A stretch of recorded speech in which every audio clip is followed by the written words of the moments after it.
Good morning, everyone. Hopefully, you all are doing well. Kindly confirm me your attendance first. If someone attendance is gonna be missed now, just confirm me. It's 0106, 10, and 13, 14, 16, 18, 20, 23, 27, 28, 29, 34,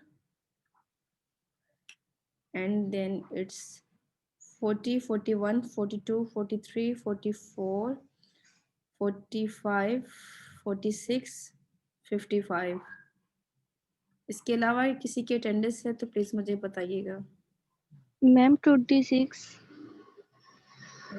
okay, anybody else? बाकी सबकी attendance mark हो गई है? चलिए ठीक है।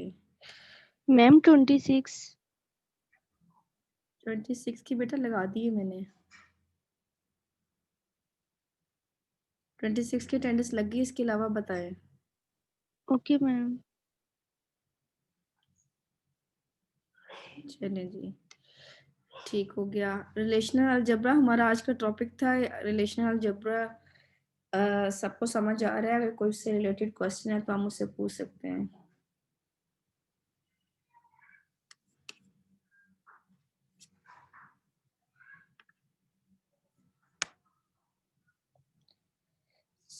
चलें ठीक है।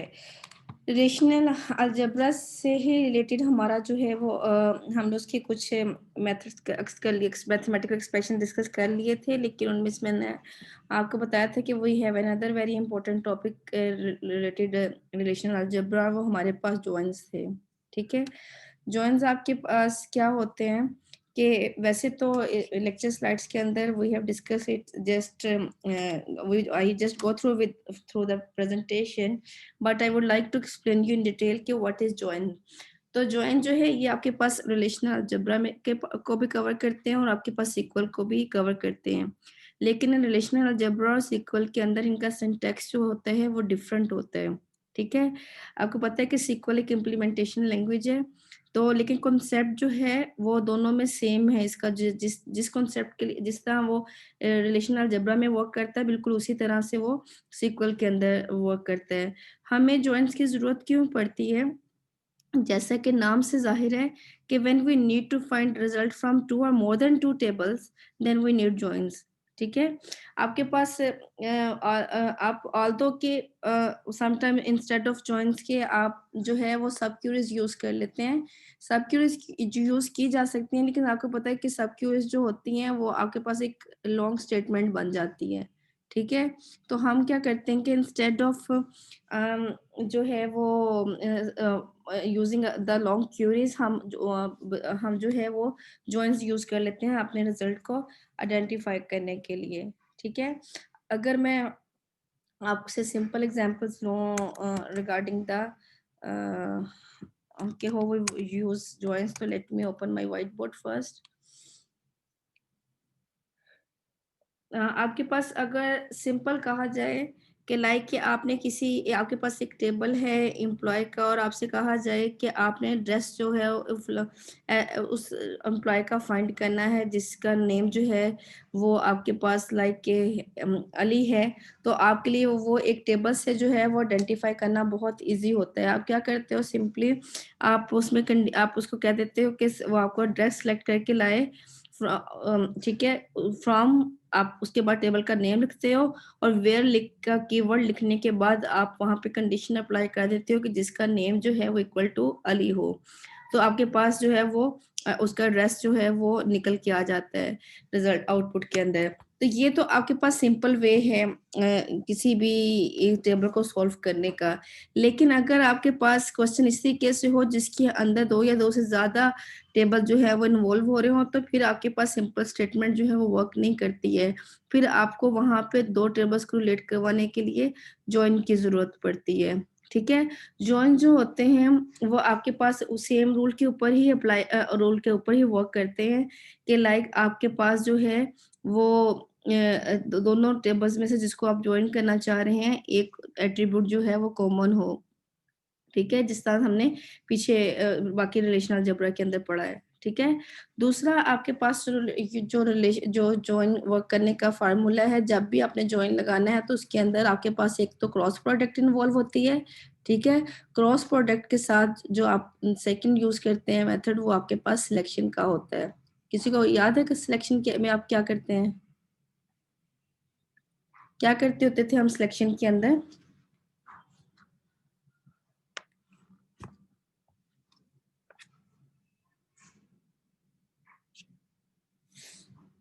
कोई बता सकता है मुझे?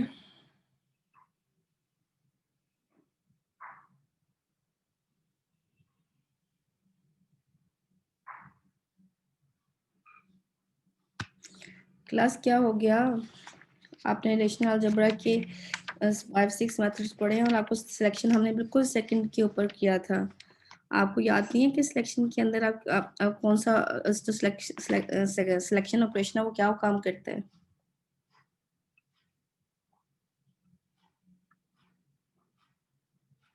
अच्छा, चलें ये बता दें मुझे कि वेयर क्लॉज हम क्यों यूज़ करते हैं SQL के अंदर?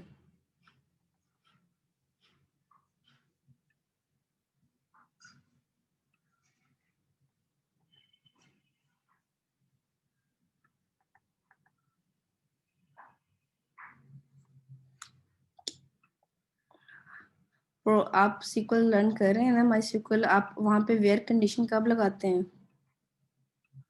वेयर क्यों यूज़ किया जाता है?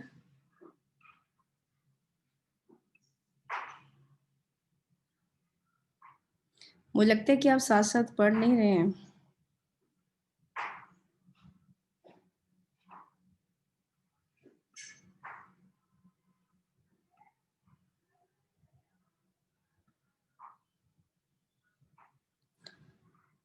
मुशैम, हसन, आप ईशा, आप लोगों ने तो बहुत दफ़ा ये SQL को अपने हाथ से करके देखा, आप लोगों को भी आइडिया नहीं है?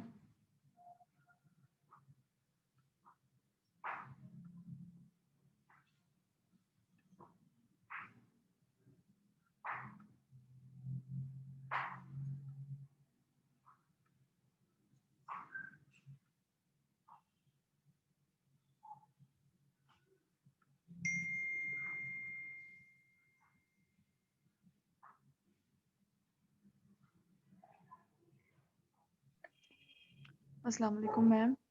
वालेकुम सलाम। मैम वेयर वाली कंडीशन सिलेक्शन के लिए यूज़ करते हैं। जी। आप वो क्यों अप्लाई करते हैं?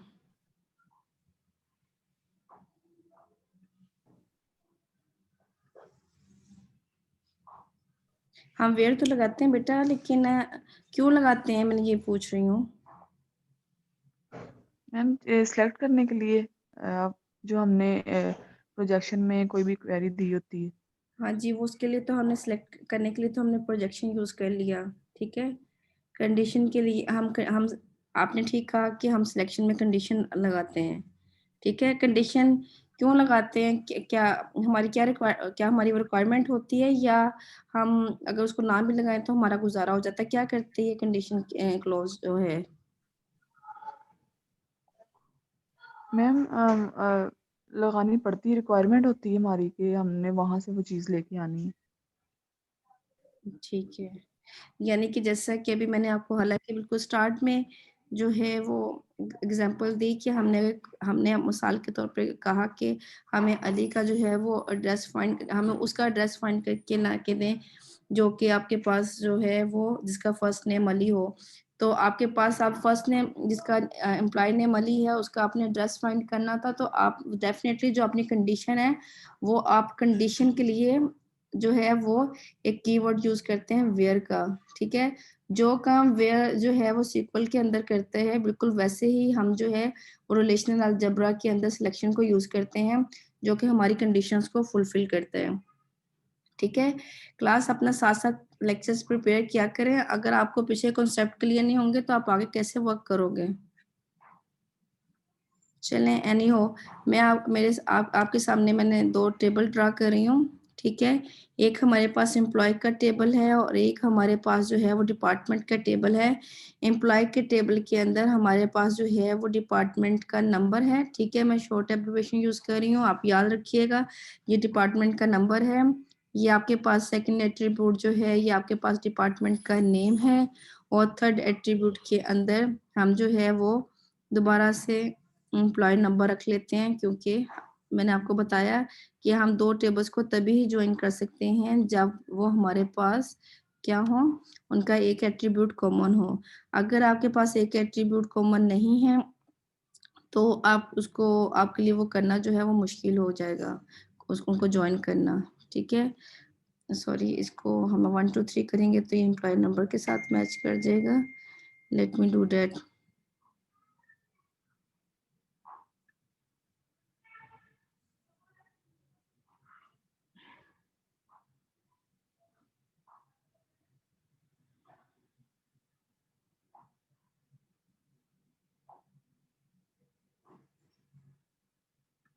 हम इसको D1 D2 कर देंगे, इसलिए क्योंकि हमारा एम्प्लॉय नंबर के साथ ये मैच ना कर जाए, फिर हमें प्रॉब्लम करेगा। हम यहाँ पे 3 डिपार्टमेंट शो कर देते हैं जिनके नंबर हमारे पास D1 D2 और D3 हैं।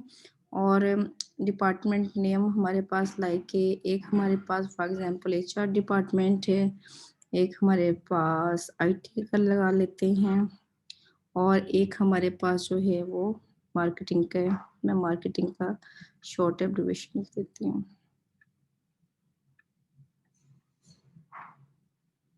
ठीक है। और employ number for example HR में 1 एम्प्लॉय नंबर 1 यूज कर रहा है, इसको वर्क कर रहा है, ये 4 कर रहा है, ठीक है। ये आपके पास एक टेबल है।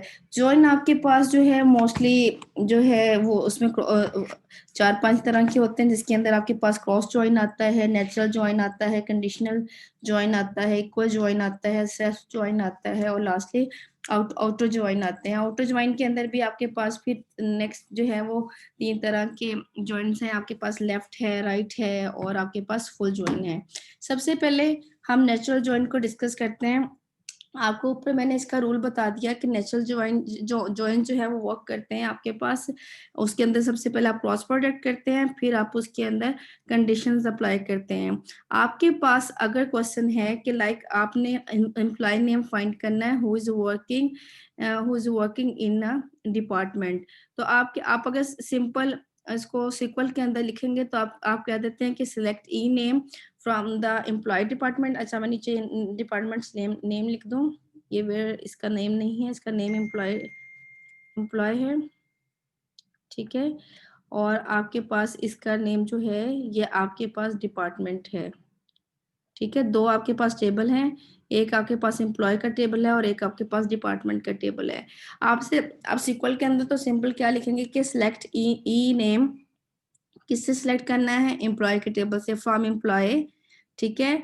और आपने डिपार्टमेंट, फिर आप कॉमा लगा के डिपार्टमेंट लिखते हैं, क्योंकि अभी हमने सीक्वल के अंदर 2 टेबल्स अभी तक हमने नहीं किए हैं, तो जस्ट मैं आपको वैसे बता रही हूँ कि आपके पास आपने ई नेम एम्प्लॉय लिख के फ्रॉम एम्प्लॉय कॉमा डाल के साथ में आपने डिपार्टमेंट लिखना है। उसके बाद आपने वेयर कंडीशन लगानी है। वेयर कंडीशन के अंदर आप लगाते हो जहाँ पे एम्प्लॉय नंबर जो हो वो एम्प्लॉय नंबर जो है वो डिपार्टमेंट के एम्प्लॉय नंबर से मैच करता हो, ठीक है। तो जब आप 2 डिपार्टमेंट को इन्वॉल्व कर रहे होते हैं, तो जब आप उनका एट्रीब्यूट नेम यूज कर रहे होते हैं, तो साथ में आप टेबल का नेम मेंशन करते हैं। तो जब हम नेम मेंशन करेंगे तो हम लिखेंगे कि एम्प्लॉय डॉट एम्प्लॉय नंबर, यानी कि एम्प्लॉय के टेबल में से एम्प्लॉय का नंबर जो है वो इक्वल टू हो डिपार्टमेंट के टेबल में से एम्प्लॉय नंबर। तो आपके पास लाइक कि 1 2 और 4 अगर डिपार्टमेंट के टेबल में एम्प्लॉय नंबर मौजूद है, तो इसका मतलब है कि ये वो तीनों एम्प्लॉय हैं जो कि डिफरेंट डिपार्टमेंट के अंदर वर्क कर रहे हैं। तो हम इसको सिंपली जो है वो सीक्वल के अंदर इस तरीके से ये वर्क करेगा।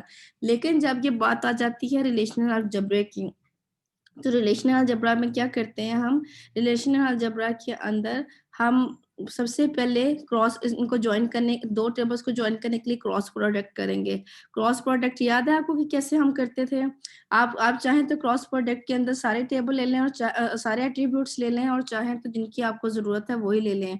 क्योंकि मुझे क्या चाहिए, मुझे उन वो एम्प्लॉय चाहिए जो कि आपके पास वर्क कर रहे हैं। उस एम्प्लॉय का नेम चाहिए जो कि आपके पास किसी ना किसी डिपार्टमेंट के अंदर वर्क कर रहे हैं, ठीक है। तो मुझे इन तीनों एट्रीब्यूट्स की, मुझे एड्रेस की उसमें जरूरत नहीं है, तो मुझे क्या किस चीज की जरूरत है?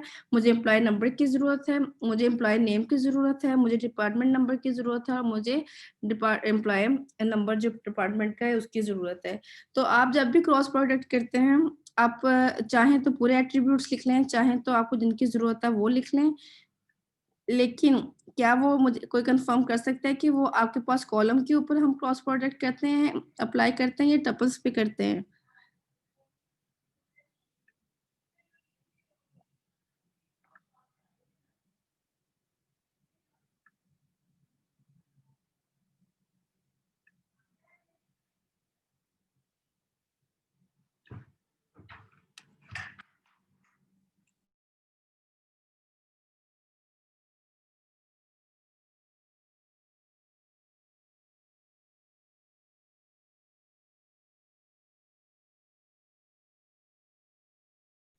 क्लास कंफर्म करें मुझे क्रॉस प्रोडक्ट कैसे होती है।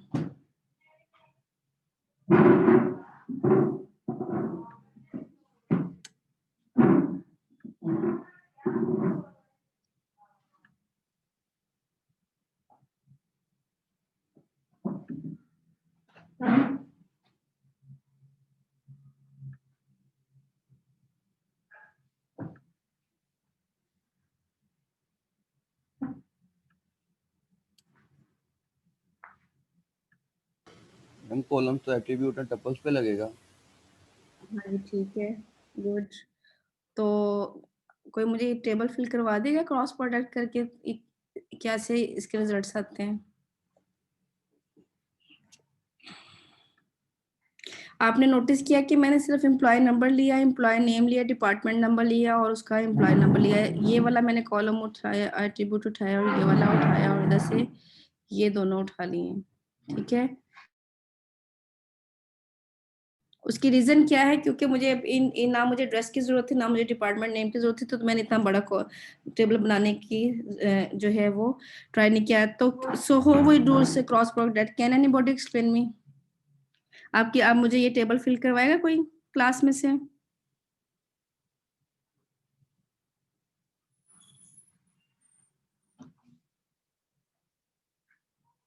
क्लास क्रॉस प्रोडक्ट आती है ना आपको? बताएं बेटा कैसे करते हैं।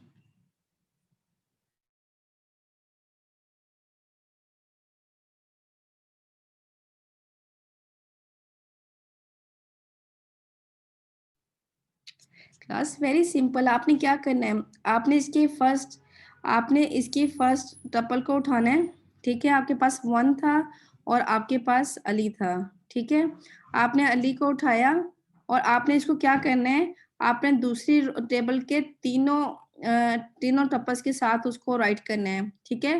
पहले आपके पास क्या है, D1 है और उसका एम्प्लॉय नंबर 1 है। फिर आपके पास क्या है, D2 है और उसका एम्प्लॉय नंबर क्या है, 2 है। फिर आपके पास डिपार्टमेंट नंबर D3 है और आपके पास उसका एम्प्लॉय नंबर क्या है, 4 है, ठीक है। और इसके साथ हर दफा जो है वो अली जो है वो लिखा ही जाएगा, ठीक है। हर दफा उसके साथ अली लिखा ही जाएगा। ये कंप्लीट हो गया। उसके बाद आपने क्या करना है, आपने दूसरे को उठाना है जो कि आपके पास 2 और रजा था, उसको आपने इन तीनों के साथ जो है वो मल्टीप्लाई कर देना है, और मल्टीप्लाई करें इन तीनों के साथ लिख देना है, ठीक है। आपके पास 2 हो गया, ठीक है। रजा का मैं आर लिख रही हूँ। आपके पास उसको पहले आपने D1 के साथ लिख देना है, ये कंप्लीट हो गया। फिर आपने दोबारा से रजा लिखा, ठीक है। उसको आपने D2 का एम्प्लॉय नंबर क्या था, 2, ठीक है।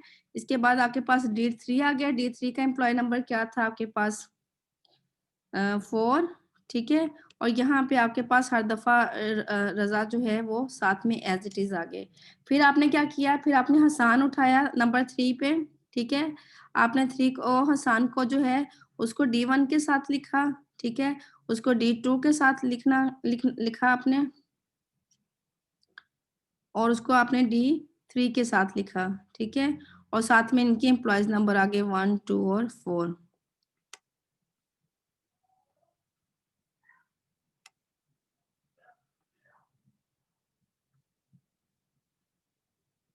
फिर आपके पास फोर्थ पे कौन है, जैन, तो आपने क्या किया, फोर्थ पे जैन लिखा और जैन के साथ आपने D1 लिखा, ठीक है, D1 का एम्प्लॉय नंबर आपके पास क्या था, 1 था, 2 मैं यहाँ पे लिख रही हूँ।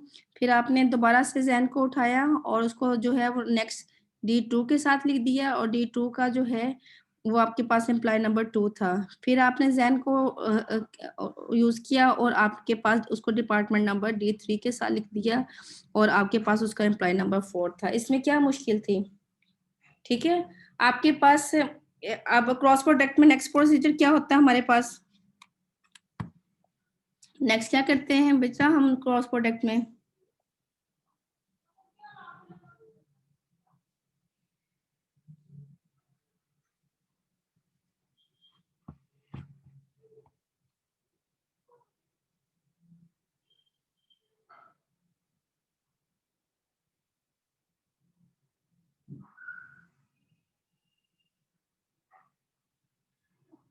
नहीं पता आपको, आप क्या करते हैं कि आपने आप देखना है कि आपके पास एम्प्लॉय नंबर 1 जो अली है, क्या वो D1 क्या वो एम्प्लॉय नंबर जो है किस डिपार्टमेंट में वर्क कर रहा है, ठीक है। आपके पास यहाँ पे एम्प्लॉय का जो एम्प्लॉय नंबर है वो डिपार्टमेंट के एम्प्लॉय नंबर से मैच कर रहा है, ठीक है, हम इसको रख लेंगे। क्या यहाँ पे एम्प्लॉय नंबर जो है वो आपके पास मैच कर रहा है डिपार्टमेंट के एम्प्लॉय नंबर से, नहीं कर रहा मैच, ठीक है, तो हम इसको इग्नोर कर देंगे, ठीक है, ये हमारे पास क्रॉस में चला गया। 1 और 4 मैच करें, नहीं करे, ये क्रॉस में चल जाएगा। 2 और 1 मैच करें, नहीं करे, ये आपके पास क्रॉस हो जाएगा, ठीक है। 2 और 2 मैच कर रहे हैं, बिल्कुल कर रहे हैं, ये हम इसको रखेंगे, इसका मतलब है कि एम्प्लॉय जो है किसी डिपार्टमेंट में वर्क कर रहे हैं। 2 और 4 कर रहे हैं, नहीं मैच कर रहे हैं, ठीक है, इसका मतलब है कि हमें नहीं, इसकी जरूरत नहीं है। 3 और 1 कर रहे हैं, नहीं कर रहे, इसकी जरूरत नहीं है। आपके पास 3 और 2 कर रहे हैं, नहीं कर रहे, हमें इसकी जरूरत नहीं है। 3 और 4 कर रहे हैं, नहीं कर रहे, ठीक है, ये 4 था और यहाँ पे आपके पास ये 1 था। 4 और 1 कर रहे हैं, नहीं कर रहे, हमें इसकी जरूरत नहीं है, ठीक है। 4 और 2 कर रहे हैं, नहीं कर रहे, हमें इसकी जरूरत नहीं है। 4 और 4 कर रहे हैं, बिल्कुल जी हमें इसकी जरूरत है। तो इस टेबल की मेरे पास आउटपुट क्या आई, मेरे पास यहाँ पे देखें, एक मेरे पास ये टपल मुझे चाहिए, ठीक है, एक मेरे पास ये टपल मुझे चाहिए, ठीक है, ये मेरी आउटपुट्स हैं जिनको मैं हाईलाइट कर रही हूँ, और थर्ड मेरे पास ये वाली टपल जो थी ये आ गई। ये 1, 2 और 4 वो एम्प्लॉय थे जो किसी ना किसी डिपार्टमेंट में वर्क कर रहे थे, यानी कि अली, रजा और हसान जो थे, सॉरी, अली, रजा और जो जैन थे वो यूजर थे जो कि मेरे पास कहीं ना कहीं डिपार्टमेंट में वर्क कर रहे थे, ठीक है। ये तो यहाँ पे तो हमने यहाँ तक तो हमारे पास जो था वो उसने वर्क कर लिया।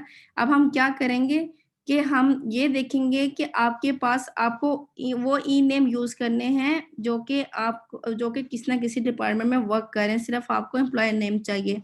एम्प्लॉय नेम आप उनको इसमें से शो करवाने के लिए क्या करेंगे, just you write down the projection, और प्रोजेक्शन जो है वो आपके पास इस जो नया टेबल बनेगा जिसके अंदर 1, 2 और 4 और अली, रजा और जैन जो हैं वो एम्प्लॉय नेम्स हैं वो आपके पास शो हो जाएंगे, ठीक है। नेचुरल जॉइन जो है वो इस तरीके से वर्क करता है। अगर मैं यहीं पे इसी पे अगर सेल्फ जॉइन की बात करूं तो सेल्फ जॉइन में क्या है कि आप मिसाल के तौर पे आपके पास क्यूरी है कि आपने उन स्टूडेंट्स की आईडी फाइंड करनी है जो कि एनरोल्ड है एटलीस्ट 2 कोर्सेज के अंदर, ठीक है। अब अच्छा चले पहले मैं ये बताएंगे ये नेचुरल जॉइन सबको क्लियर है, इसमें कोई प्रॉब्लम तो नहीं है? अगर कोई क्वेश्चन है इससे रिगार्डिंग तो मुझसे पूछ लें। आपके पास मैं इसको फाइनल टेबल को यहाँ नहीं लिखा है, बस आपको मैं बता दूं कि ये आपके पास अली था, ये आपके पास रजा था, ठीक है, और ये आपके पास जैन था जो कि आपके पास अगर देखा जाए तो किसी ना किसी डिपार्टमेंट के अंदर जो है वो वर्क कर रहे हैं, ठीक है। तो जहाँ जो आपकी जो वेयर कंडीशन थी वो क्या थी, वो थी कि आपने उन एम्प्लॉय नंबर्स निकालने हैं जो जिनके एम्प्लॉय नंबर्स डिपार्टमेंट के एम्प्लॉय नंबर्स के साथ मैच कर रहे हैं। आपकी क्रॉस प्रोडक्ट भी हो गई, आपकी कंडीशंस भी अप्लाई हो गई, और सिर्फ नेम प्रिंट आउट करने के लिए हम प्रोजेक्शन यूज करते हैं। तो प्रोजेक्शन क्या करेगी, वो इस टेबल के अंदर से अगर हम इसके आगे प्रोजेक्शन लिख देंगे, जो कि जिसका हमारे पास जो सिंबल है वो आपके पास एक पाई साइन होता है, तो वो इस टेबल के अंदर से जैन, अली और रजा का नाम जो है वो प्रिंट करके ले आएगी। ठीक है। अब आपके पास एक कंडीशन है जिसके अंदर आप सेल्फ ज्वाइन की, जिसके अंदर आप कहते हैं कि आप उन स्टूडेंट्स की आईडी फाइंड करके लाएं जो कि एट लीस्ट 2 कोर्सेज के अंदर जो है वो इनरोल्ड है। ठीक है। जब आप ये लगाते हैं कि एट लीस्ट 2 कोर्सेज के अंदर इनरोल्ड है, तो हमारे पास हमें उसमें स्टूडेंट आईडी चाहिए, ठीक है, और कोर्स आईडी चाहिए।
ठीक है। ये आपके पास एक मिसाल के तौर पे आपके पास एक स्टडी का टेबल है। ठीक है।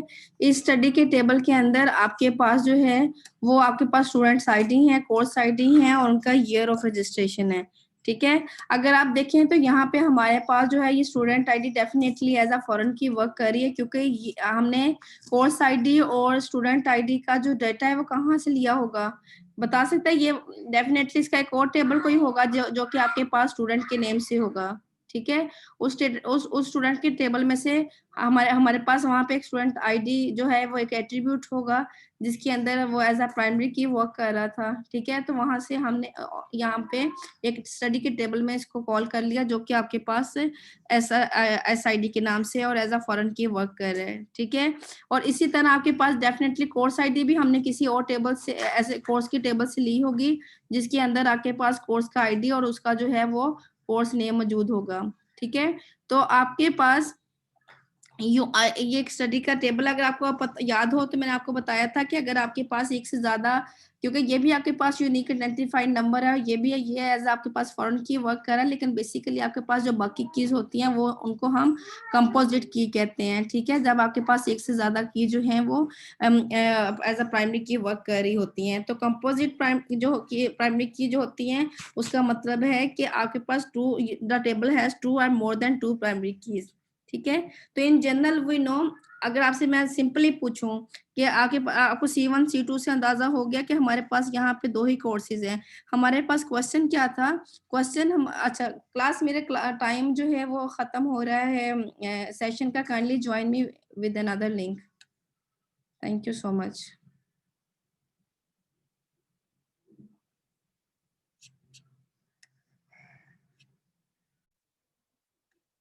Okay, class, I was telling you about the different type of joins, and we have discussed about the natural join, and at the moment we were on the self join.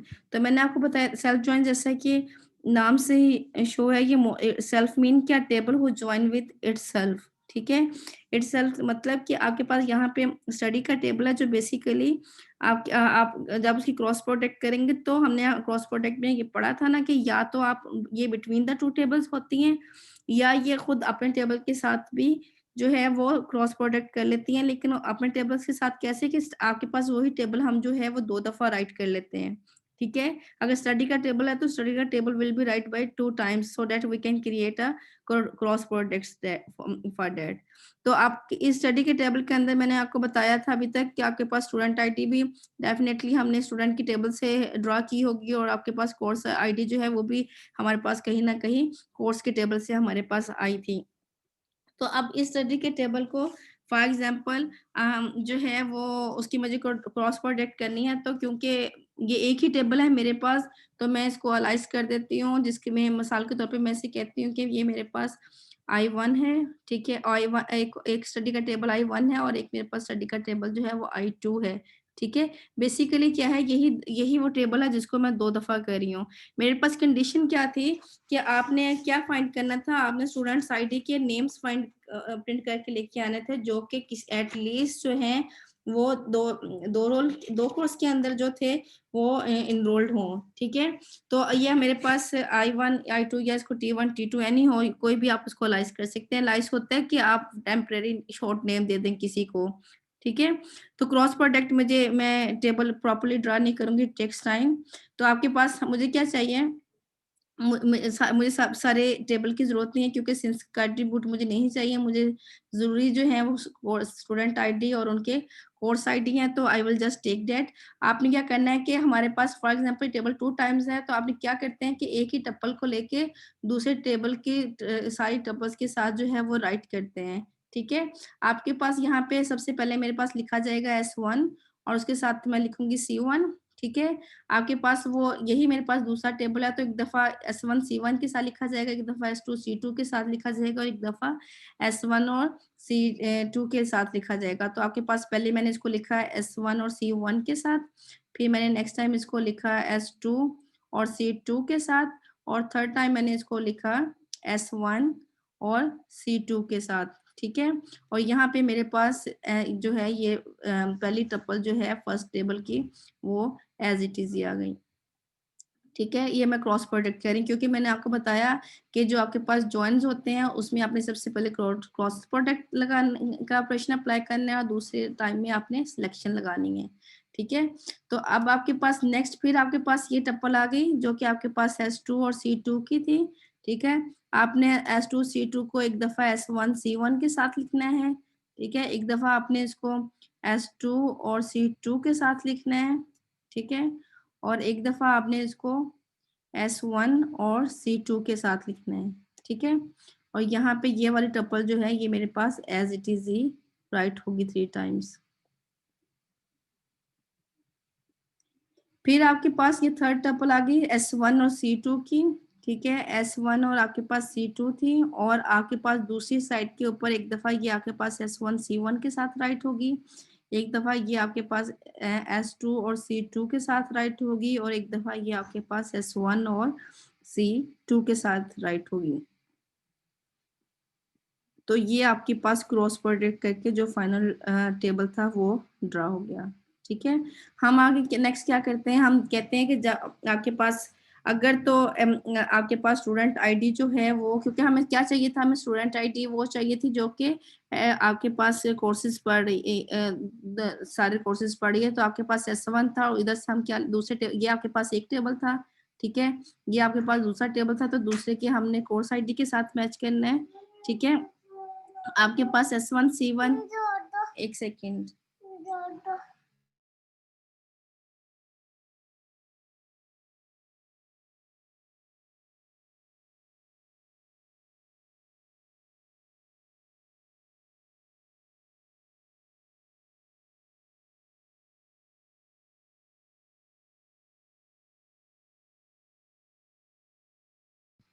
ठीक है। तो आपने देखना है कि आपके पास दोनों तरफ जो है वो मैचिंग आ रही है। ठीक है, आपके पास जो है वो S1 के साथ मैच करेगा और आपके पास ये जो दोनों प्रोडक्ट्स हैं वो हमें सेम चाहिए। तो S1 C1 है, दूसरी तरफ पे हमारे पास S1 C1 है, तो हमें ये नहीं चाहिए। ठीक है, ये आपके पास क्रॉस हो जाएगा। S1 C1 है और इधर S2 C2 है, तो आपके पास ये नहीं चाहिए, क्योंकि हमारे पास कंडीशन क्या थी? कंडीशन हमारे पास थी कि आपने स्टूडेंट आईडी T1 से लेनी है। T1 जो हमारे पास जो पहला टेबल है, ठीक है, और आपने जो है कोर्स आईडी वो T2 से लेनी है, जो कि हमारे पास दूसरा कंडीशन है। कंडीशन उसमें अब मैं पहले कंडीशन यहाँ पे राइट लिख दूं ताकि हमें आपको पता चले कि हम कौन सा लिख रहे हैं। हमने वेयर की कंडीशन के बाद हमने ये लगाई है सिलेक्शन, जहाँ पे हम कहते हैं कि जो हमारा T1 है यानी कि फर्स्ट टेबल है उसकी स्टूडेंट आईडी, ठीक है, उसके स्टूडेंट आईडी जो है वो शुड बी इक्वल टू, किससे इक्वल हो? एक तो T2 की स्टूडेंट आईडी से, ठीक है, T2 की स्टूडेंट आईडी के साथ वो इक्वल होगी। ये मैं क्रॉस प्रोडक्ट के बाद जो हमारी जिसकी बेस पे हम रिजल्ट सेलेक्ट करेंगे मैं उसकी बात कर रही हूँ। ठीक है, एक तो हमने ये कंडीशन लगा दी कि स्टूडेंट आईडी दोनों टेबल्स की जो है वो इक्वल होनी चाहिए वेयर क्लॉज के साथ। ठीक है, इसके बाद हमारे पास दूसरी क्लॉज क्या कहती है? दूसरी कंडीशन, हमने दो कंडीशंस हैं, ठीक है। एंड के बाद क्या कंडीशन हमने लगाई कि आपके पास T1 का स्टूडेंट कोर्स आईडी, T1 का जो कोर्स आईडी है, ठीक है, वो आपके साथ नॉट इक्वल टू होना चाहिए। नॉट इक्वल के लिए हम दोनों तरफ ये साइन यूज करते हैं। ठीक है, कोर्स आईडी जो T1 का है should not equal to course ID of c table 2, जो कि हमने, सॉरी मैंने तो यहाँ पे आई लिखा था, चलिए इसको टी कर लेते हैं। ये T1 है वो T2 है, ठीक है, जिसको हमने दो टेबल राइट किए थे। तो T1 जो है should not be equal to course ID of T2। अब आपने इस कंडीशन की बेस के ऊपर जो है वो आपने अपने कोर्स प्रोडक्ट का रिजल्ट निकालना है।